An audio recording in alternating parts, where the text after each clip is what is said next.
अरे बहू, हमारे घर का ये रिवाज नहीं है कि बिना नहाए धोए किचन में आ जाना। अरे मम्मी जी, वो मैं आपको बताना भूल गई। मुझे सुबह से पता नहीं क्यों ठंड सी लग रही है और मुझे एहसास हो रहा है कि जैसे मुझे फीवर सा है। इसीलिए आज मैं नहीं नहाई। नहीं तो आप तो मुझे जानती हैं कि मैं डेली नहाती हूँ और बिना नहाए मैं किचन में कभी एंटर नहीं करती। मेरा तो कुछ नहीं है बहू, मैं तो चलो एडजस्ट कर ही लेती हूँ। लेकिन तुम्हारे पापा, वो थोड़े इस मामले में गंभीर हैं। मम्मी जी, मैं पापा जी से बात कर लूँगी, कोई बात नहीं। हाँ ठीक है, अपने हिसाब से देख लेना। वो बहू, मुझे तुम्हें एक और बात बतानी थी। ये जो तुमने सारा किचन फिर से रीसेट किया हुआ है, ये जरा सेटिंग मुझे पसंद नहीं आ रही है। तुम ऐसा करना, जैसा किचन पहले था वैसे ही कर देना। वो क्या है कि कई बार तुम मायके चली जाती हो तो तुम्हारे रखे हुए मसाले भी मुझे नहीं मिलते। हाय, अब ऐसा लगता है किचन भी थोड़ा बदल सा गया है, कुछ अपना सा नहीं लगता इस किचन में। तो बहू, जरूरी नहीं है कि सभी चीजें बदल देनी है या उन्हें रीसेट करना है। तो जैसे मैंने पहले रखा था सामान, वैसे ही रखना। वो क्या है ना कि कई बार मुझे सामान रखा हुआ मिलता नहीं है। मैंने अपने हिसाब से चीजें रखी हुई हैं इधर। मम्मी जी, जैसा आपको अच्छा लगे। लेकिन मैं आपको बता दूं कि मुझे ऐसे ही किचन साफ अच्छा लग रहा है। जैसे आपने सामान रखा था वैसे किचन पूरा गंदा सा दिखता था। बहू, इस किचन में मैंने 20 साल बिता दिए। हमारे जमाने में तो पुराने मिट्टी के किचन होते थे, उसको भी मैं इतना सजा कर रखती थी। और अब तुम इस किचन को गंदा बता रही हो। अभी तुम्हें आए हुए कितने ही दिन हो गए। चलती हूँ मम्मी जी, नहा ही लेती हूँ पहले। अच्छा हुआ चली गई, कम से कम किसी बात में तो हार हुई इसकी। इसने क्या सोचा ये बच्चा है ये नहाने से? बिल्कुल नहीं, ये जानती नहीं है कि इसका पाला किससे पड़ा है। माहिया तू वादा कर, किते होर न लावेगा। बहू, तुम यहाँ क्या कर रही हो? तुम यहाँ बैठकर गाने गुनगुना रही हो। पूरे घर का काम वैसे का वैसा ही पड़ा है। मम्मी जी, मैं तो सारा काम करके आई थी। मुझे मत सिखाओ बहू, मैंने तुम्हें पोछा लगाने को बोला था पूरे घर में, लेकिन मैंने देखा सारा सामान ऐसे ही बिखरा पड़ा है। मम्मी जी, जैसे मैं पोछा लगाने लगी दीदी ने कहा कि पोछा आज बोल गाएंगी। भाभी, मेरा नाम मत लो, मुझे अपनी बातों में मत फंसाओ। मैंने ऐसा कब कहा? मम्मी जी कोई बात नहीं, मैं पोछा लगा दूंगी। बहू, मुझे लग रहा है तुम ऐसे नहीं मानोगी। तुम मेरा असली रूप देखकर ही मानोगी। तुम जानती नहीं हो, जितनी अच्छी माँ हूँ मैं, उतनी ही बुरी सास भी बन सकती हूँ। सारा काम इधर का उधर पड़ा हुआ है और यहाँ तुम बैठकर फोन में टिक टिक पर लगी हुई हो। बस तुम्हें पूरा दिन यही चाहिए, फेसबुक और इंस्टाग्राम। फोन दो अपना मुझे। मम्मी जी, फोन रहने दीजिए ना। मैंने कहा फोन दो। इंदु बेटा, मैं अंदर जा रही हूँ, इसका फोन इसे छीन कर ले आओ। भाभी, दोबारा मुझसे उम्मीद मत करना कि मैं आपके किसी काम आऊंगी। और हाँ, जो सुबह आपने मुझे सब्जी काटने के लिए बोला था, ये उसी का बदला लिया मैंने। और हाँ, ये जो आप इतनी गवार सी बनी रहती हो ना, बहन जी टाइप, थोड़ा फैशन वैशन किया करो। नहीं तो जैसे तुम्हें मम्मी पसंद नहीं करती, एक दिन भैया भी पसंद नहीं करेंगे। बुरा मत मानना, मुझे मजाक करने की आदत है। ये क्या, इन लोगों ने तो मुझे बहुत ही दबा कर रख दिया। मैं तो ऐसी बिल्कुल नहीं थी। और जब इन लोगों को मेरी फीलिंग्स की कुछ पड़ी नहीं है तो मैं इतना क्यों सोचती हूँ? मुझे क्यों इतना हर्ट होता है ये सोचकर कि अगर मैंने कुछ बोल दिया तो इनको हर्ट हो जाएगा। हे कृष्णा, मेरी हेल्प करो। मैं ऐसी तो बिल्कुल नहीं थी। इन लोगों ने मेरा सेल्फ कॉन्फिडेंस ही जीरो कर दिया। इतने पढ़े लिखे होने के बावजूद भी मुझे इतनी सारी बातें सुननी पड़ती हैं। हरे कृष्णा। अरे मम्मी, आने के बारे में तो अभी तक मैंने अपनी सास से बात ही नहीं की है। मैं जरूर पूछूंगी। और हाँ, आप बार बार फ़ोन मत करना। वो क्या है कि हमारे घर में गेस्ट आए हुए हैं, तो मैं घर की बहू हूँ ना, इसलिए अच्छा नहीं लगता कि अगर मैं बार बार फ़ोन पर लगी रहूँ। अच्छा मम्मी, अब मैं फ़ोन रखती हूँ। और हाँ, भैया भाभी को भी कह देना कि वो प्लीज़ मुझे बार बार फ़ोन ना करें। मुझे बिल्कुल भी अच्छा नहीं लगता। सब लोग मुझे ऐसे घूर कर देखते हैं। अरे मधु, तुम? हाँ मैं। अब अगर तुम फ़ोन नहीं उठाओगी तो तुमसे मिलने घर ही आना पड़ेगा ना। अरे मधु, मैं तुम्हें क्या बताऊं। आओ बैठो। तुम मुझे कुछ बताओ ही मत, मुझे सब समझ आ रहा है। शादी के बाद इतनी क्या बिजी हो गई तुम कि तुम्हें मेरी एक बार भी याद नहीं आई? हम लोग कितने अच्छे दोस्त हैं, लेकिन तुमने इस दोस्ती को बिल्कुल जीरो कर दिया। अरे बैठो, मैं तुम्हारे लिए पानी लेकर आती हूँ। नहीं, मुझे पानी नहीं पीना है, मेरे पास बैठो तुम और मुझसे ढेर सारी बातें करो। किरण, मुझे सारी बात बताओ, आखिर हुआ क्या है? क्या मुझसे कोई गलती हो गई? नहीं मधु, ऐसी कोई बात नहीं है। मैं तुम्हें क्या ही बताऊं। जब से मेरी शादी हुई है, शादी के 10 दिन बाद ही तुम्हारे जीजा जी अब्रॉड चले गए। उनकी छुट्टी ही खत्म हो गई और उसके बाद बस फोन पर ही बातचीत होती है। तुम मान सकती हो कि अभी तक मैं एक बार भी मायके नहीं गई हूँ।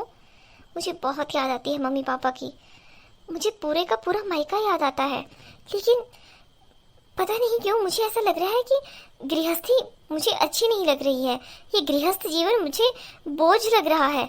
ऐसे लग रहा है कि ये एक दलदल है और मैं उसमें फंसती ही जा रही हूँ। ऐसा क्यों किरण? मैं तुम्हें क्या क्या बताऊँ मधु, मैं बहुत ही डिस्टर्ब हो चुकी हूँ। मेरी सास, जिसे मेरा बनाया हुआ खाना कभी पसंद नहीं आता, 10 आदमियों के सामने भी मेरी इतनी बेइज्जती कर देती है वो। और मेरी ननद, एक ननद तो मेरी हमेशा इधर ही रहती है और वो हमेशा मेरे साथ गेम खेलती रहती है। गेम समझ रही हो ना, कि अगर मैं सब्जी बनाकर आती हूँ तो वो उसमें नमक डाल देगी ज़्यादा। अगर मैं कहीं दूध उबलने रख दूँ तो वो गैस तेज कर देगी।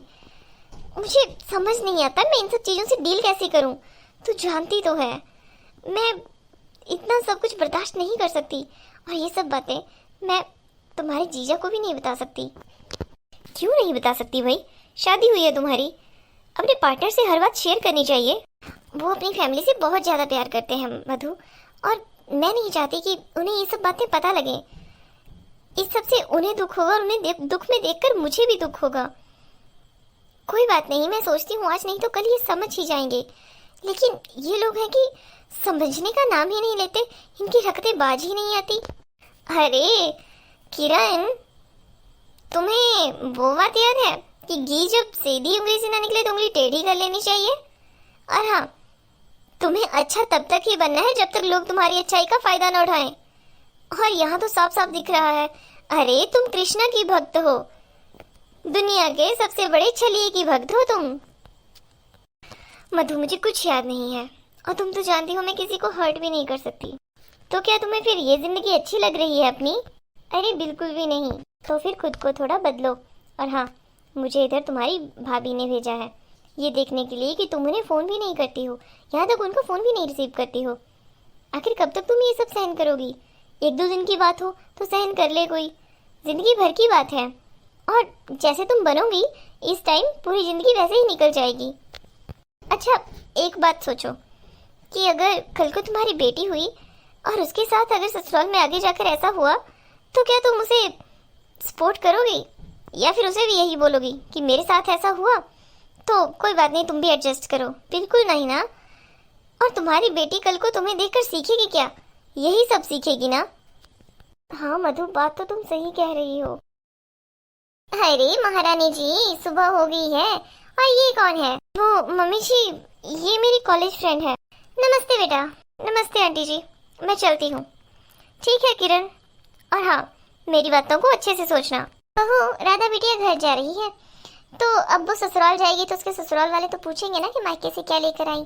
तो मैं सोच रही हूँ तुम्हारे पास 2-3 साड़ियाँ पड़ी हुई हैं तुम्हारे लॉकर में, मैंने देखा था, तो उसमें से तुम 2 साड़ी दे दो, एक इसके लिए और एक इसकी सास के लिए। समझ गई ना? बिल्कुल नहीं मम्मी जी, मैं तो वो साड़ियाँ बिल्कुल नहीं दूंगी। तुम्हारी इतनी हिम्मत, तुम मुझे मना कर रही हो? हाँ मम्मी जी, मैं आपको मना कर रही हूँ। वो साड़ियाँ मेरी मम्मी और मेरी भाभी ने बड़े ही शौक से मुझे दी हुई हैं, तो मैं उन्हें बहुत ही शौक से पहनूंगी। वो मुझे इसलिए नहीं दी थी कि मैं आगे उनका दान कर दूं, बिल्कुल नहीं। और हाँ, रही बात शॉपिंग की, तो जैसे आपने खुद के लिए 2 साड़ियाँ खरीद ली, दीदी के लिए भी खरीद लेती। मम्मी, ये मैं क्या सुन रही हूँ? इतनी तेज आवाज भाभी की? चुप, एकदम चुप, मेरा ज्यादा दिमाग खराब मत करना। और मम्मी जी, आप दोनों बेटियों की शादी कर दी है, कम से कम उन्हें इतना तो सिखा देती कि शादी के बाद मायके में नहीं रहते हैं, ससुराल में रहते हैं। और हाँ, सबसे बड़ी बात, मुझे भी अपने मायके जाना है। जितनी याद आपको अपनी बेटियों की आती है, मैं भी किसी की बेटी हूँ, उनको भी मेरी याद आती है। ये तुम बात कैसे कर रही हो? अच्छा मम्मी जी, तो आपको बुरा लग रहा है? आप तो हमेशा ही मेरे से इसी ट्यून में बात करती हैं। मैंने तो कभी नहीं ऐसा कहा कि मुझे बुरा लग रहा है। और हाँ, मैं बहुत अच्छा खाना बनाती हूँ, तो आगे से जो मैंने बनाया होगा उसमें बिल्कुल भी कुछ मत बोलना। और आप अगर इधर रहना ही है तो कम से कम थोड़ा ढंग से रहें। ये कोई बात नहीं बनती कि इसमें नमक तेज है, इसमें मिर्च तेज है, मैं ये नहीं कर सकती, वो नहीं कर सकती। घर में रहना है तो काम करना ही पड़ेगा, समझे आप? मैं कोई यहाँ नौकरानी नहीं आई हूँ, और मैं यहाँ कोई भाग कर भी नहीं आई हूँ, शादी करके आई हूँ। और रिश्ता लेकर भी आप लोग ही गए थे। तब तो बड़ी बड़ी बातें बना लेते थे आप लोग, हम ये कर देंगे वो कर देंगे। तो अब करें फिर। मैं मायके जा रही हूँ। अगर आपकी बेटी जा रही है ससुराल तो उसे ससुराल शौक से भेजें। और हाँ मम्मी जी, मुझे ये भी पता चल गया है कि आपने बाहर जाकर मेरी कितनी ज़्यादा बुराइयां की हुई हैं, और आप अपनी दोनों बेटियों से क्या क्या साजिशें रचती हैं, मुझे सब पता चल गया है। मैंने खुद आपको बड़े दीदी से बात करते हुए कल शाम को सुना था, और आप ये कह रही थी कि आपको मैं पसंद ही नहीं थी, और आप अपने बेटे की शादी अपनी बहन के यहाँ करवाना चाहते थे कहीं।